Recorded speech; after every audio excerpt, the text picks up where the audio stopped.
they didn't know when it would carry, what the capacity would be. Is that what you're trying to tell us? No, sir. I'm telling you that when it was built, I wasn't here. Most of the people that work now designing sewers were not here. We don't know what capacity it was designed to carry. We also don't know what has happened in this neighborhood that may create more runoff, more sewage for it to handle. What I am telling you is that the way it was built, it has functioned properly to the best of our knowledge. We now want to examine and see if the standards and the capacity that it has is sufficient for what's happening today. And if it's not, we can try to improve that. The lady here in the front row. Do you have a guarantee that valve would work that they are advertising for us to put in? No, ma'am. Those are privately manufactured, privately installed valves. And if you do install one, we encourage you to ensure that it is maintained periodically so it does not become plugged, and as a result of being plugged, would not function right. Would you think it should be put out next to the sewer line instead of putting in our basements? Generally, prefer you put them in the basement so you can maintain them. If they're buried in the ground, they're very hard to maintain. And on the subject of the backflow valves, we have a gentleman here from Crouchley Plumbing who has brought two of them here for you to look at, and he can explain to you later on how they're installed and that. They're over in this table to your left right now. We had some questions in the back room. Gentleman here in the middle. You mentioned, sir, that they had a rush rainstorm those 2 days. Do you know how much rain came down? I cannot tell you now the amount. What I can tell you is that our gauges showed that it was in excess of what we call a 100-year storm. A 100-year storm is a storm so big that it would occur on the average of only once every 100 years. There was a deal in the paper the other day that gives the rainfall every day. On the 22nd, it was 6,400 for the mean, and on the 1st of September, when this actually happened, it was 3,600. Now, it seems to me that, of course, that could have come in a 45-minute period. I realize that.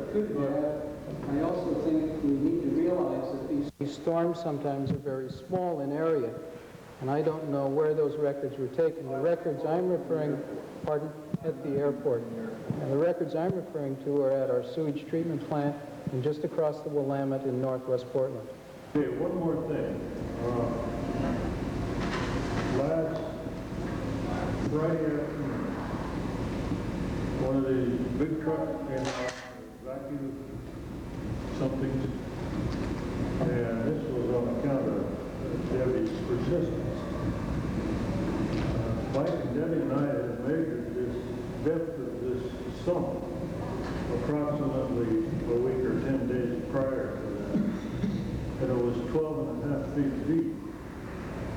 This truck came out and they pumped it out, and we went over Saturday morning and measured it, and it's 20.5 feet deep. That tells me there was 8 foot of junk down in the bottom. Now, I think maybe it was you that Debbie talked to that said the way this works is there's little holes and this water seeps out into the surrounding area.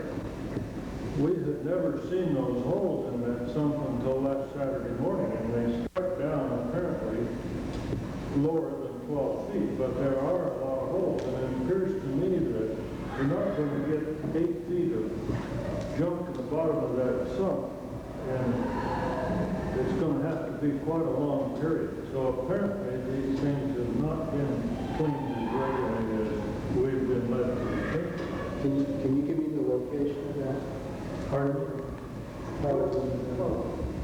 At the intersection of Tyler and Polk? No, the intersection of Jersey and Polk, and it's about 10 to 12 foot south of the intersection on Polk, on the east side of Polk. Thank you. Tell me that you inspect and pinpoint that this stuff happens. See, a week after this happened, on the corner of Smith and Oswego, you had people out here working. Didn't you know before that? I can't answer your question specific to a particular intersection. What I can tell you is that the city's Bureau of Maintenance, which maintains the system, has a program that regularly inspects and cleans and repairs the system. Now, obviously, you've heard one gentleman and you have an opinion about the adequacy of that. When I talked with them today, they said their records indicate that the system was adequately functioning and was not broken or plugged at any point. I'll give you another example. Here about 3 weeks ago. When this happened to me at my home. And Linda McPherson, I believe, is one of the ladies that I talked to. She told me that there are a lot of people, too many people now in Portland that the sewer system cannot handle because they let cleaning on. You know, it's just not big enough to hold them anymore. Also, I want to know why it is so expensive to put this device in. And I want to know what the construction of it is. I mean, how much digging up of it is, you know, the driveway, the yard, what is it? That costs that much money for this device. Sam Miller will be explaining the information about the devices in just a few minutes. Application fee will be about $1 million.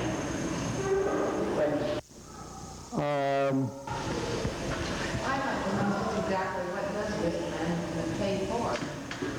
How many claims have they ever paid for?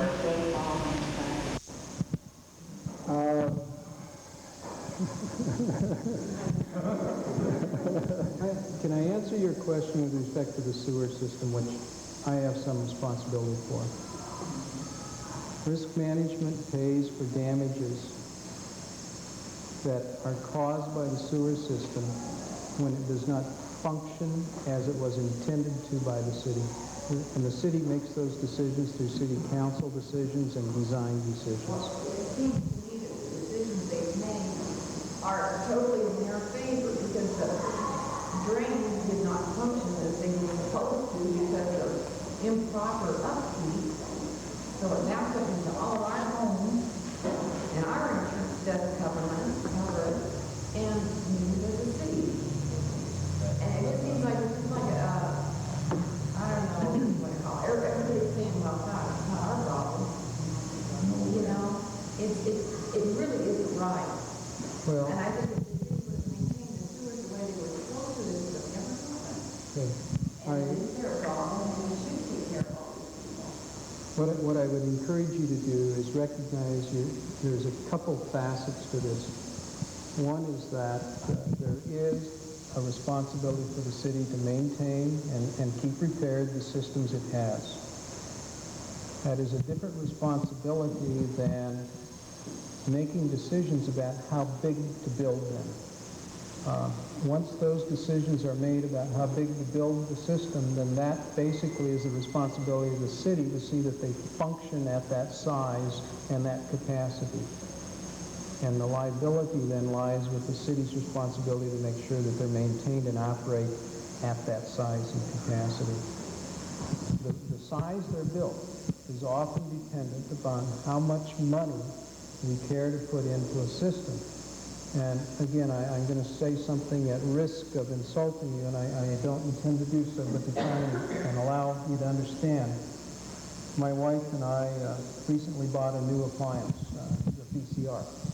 When we bought it, the salesperson tried to get us to buy a maintenance contract that would extend the warranty beyond the year it had. And I said, no thanks, I'm going to take the risk that it will not break that soon. In essence, those are the types of decisions we all make when we say, how big do we want to build the pipe? How much money do we want to build? If we build it big enough so we only need it once every 100 years, but it costs us 5 times as much, do we want to do that or not? Those are the types of decisions the city council makes as we design and build those lines.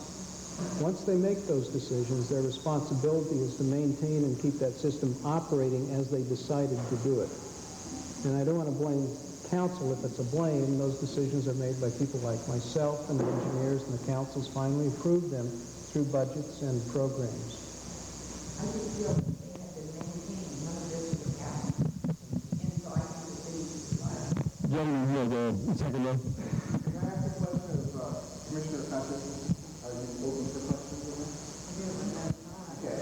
Well, I'm kind of curious why he didn't show up himself. He had another meeting that he was scheduled to be at this evening, but he did feel it was important to have, and I've been working with Debbie, and I told her when I talked to her that I would attend. Take lessons. Well, a question that I have is, when this happened, I called, and we were told to call, he had a radio thing on the radio, called up, we called, and they said, yeah, we'll be back in Monday on it. So a month or so went by, we hadn't heard anything, and then from somebody else, we got another number to call for this claim form. So I filled it out, sent it in, I got it back from the city, started, and I went, hey, 3 days later, I got a letter from Commissioner Cox saying, gee, you sure you sent in your claim form? You know, this was 3 days after I got turned down by the city. And so it seemed like it was real nice on the surface. I really want to help you out some for him, but I mean, so what? It sounds like, vote for me next time. I'm on your side, but don't look for a check. I mean, that's kind of what the feeling I was concerned is that in the story. Sometimes the wheels get information where it's just as slow for us Yeah. as they do for other people. And while we on the inside were trying to get information from RISC, from Environmental Services, from the City Attorney's Office, to send that information out, you and your other contact had gotten it before we got it. Right. So, but we wanted to be sure in case people didn't receive that, every contact that was made to our office, we responded to let them know the information was found out. Is he done now? I mean, I guess, is he agreeing with risk management, and as far as he's concerned, is that in the story? Not as far as we're concerned in trying to help the people who we're working with, we are still trying to find some answers and solutions through whatever the city can provide. He does not currently have his own environmental services, but he has very near and dear to his heart. So he's not over the water bureau anymore? This is environmental services. Okay, so I guess, if he's over the sewer system, is that correct? No. Let me explain to you. The Environmental Services Bureau, each commissioner has a portfolio of different bureaus they're responsible for. Okay. Environmental Services is currently under Commissioner Earl Blumenauer. Just prior to that, it was under Mr. Cox's responsibility, and before that, it was under Mr. Lindbergh's responsibility a few years before that. By and large, each commissioner has to oversee how that bureau is managed and how they do. They're historically being handed something that's in motion when they get it, and then they have to make sure that the level of service that we get as citizens stays the same or improves as best they can.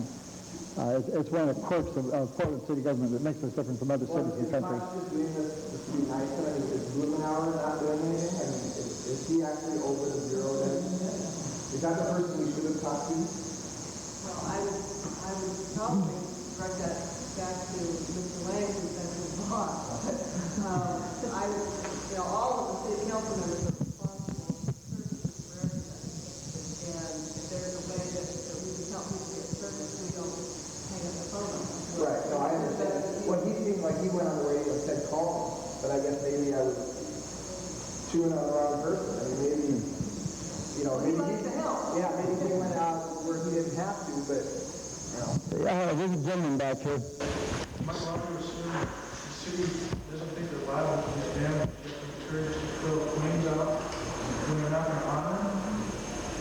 the problem with residential here, I think, As far as risk management is concerned, essentially they're the city's lawyer. They look out for the best interests of the city treasury, if necessary, defending the elected officials and the bureaucrats from us, the people.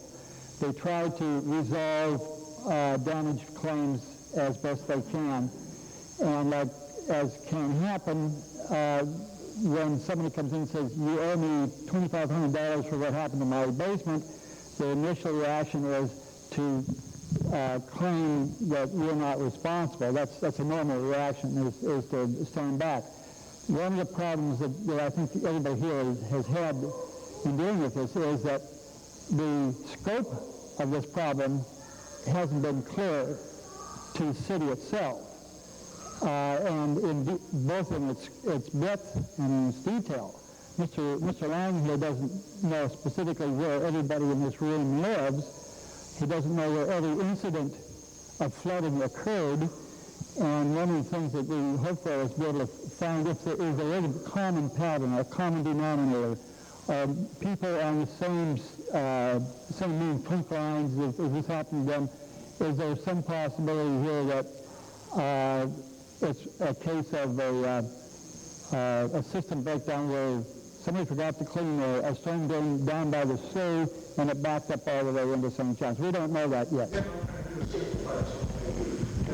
Flooding is what, quite frankly, I don't, like most of the people in here, I believe there was. I don't see the incentive for the city to admit that there was a blockage. You know, what's in it?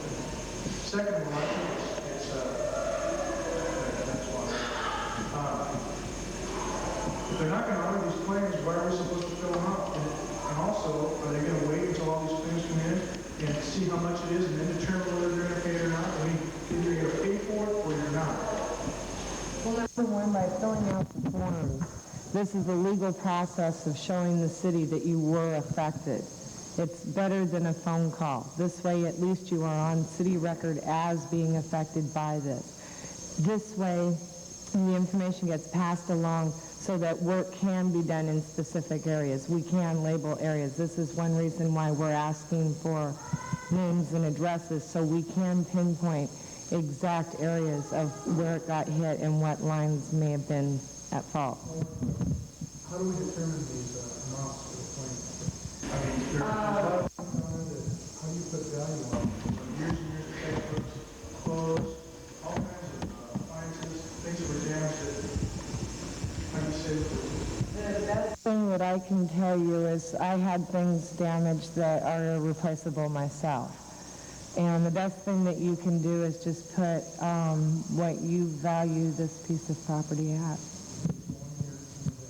Reasonably. We were told that there was salmonella hepatitis bacteria in the backwood, and you weren't supposed to touch it with your bare hands.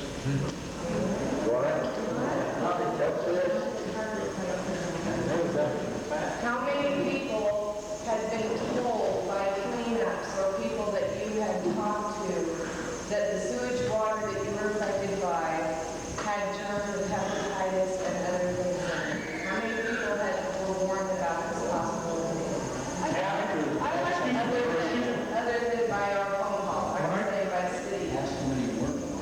Okay, how many people were not warned? Nobody said anything and do it all.